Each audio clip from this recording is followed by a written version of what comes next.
दोस्तों आखिर मुझे एक बात समझ में नहीं आती कि कैसे कुछ लोग आचार्य प्रशांत जी की एक तरफ हाँ पर हाँ मिलाते हैं, वहीं दूसरी तरफ प्रेमानंद महाराज जी के सामने सत्संग नमन करते दिखाई देते हैं।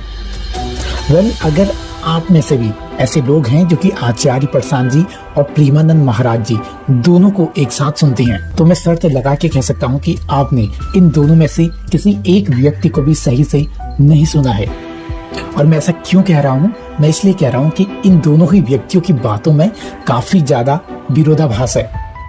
यकीन नहीं हो रहा है ना?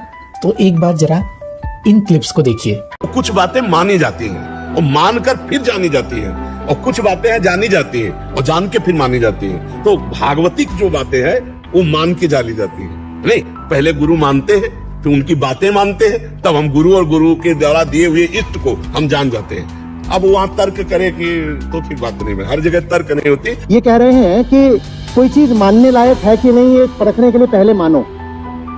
ये कैसा प्रयोग है? ये ऐसा ही है कि खाने में जहर है या नहीं, ये जानने के लिए पहले खाओ।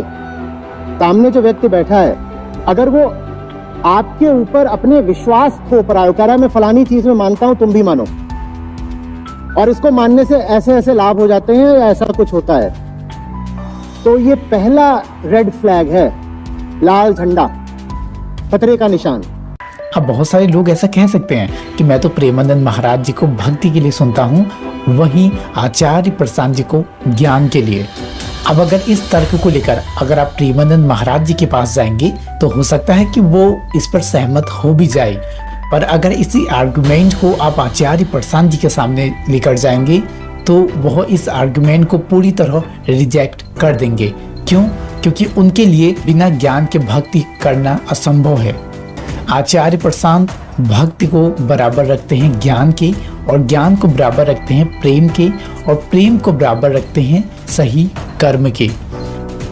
बिना भक्ति के ज्ञान को पाना असंभव है और बिना ज्ञान के भक्ति करना असंभव है। तो दोस्तों अब आप बताइए कि आप इन दोनों में से कौन से आध्यात्मिक व्यक्ति को सुनना पसंद करते हैं और क्यों? और अगर आप इन दोनों को एक साथ सुन रहे हैं तो उसके पीछे की वजह भी जरूर बताइएगा।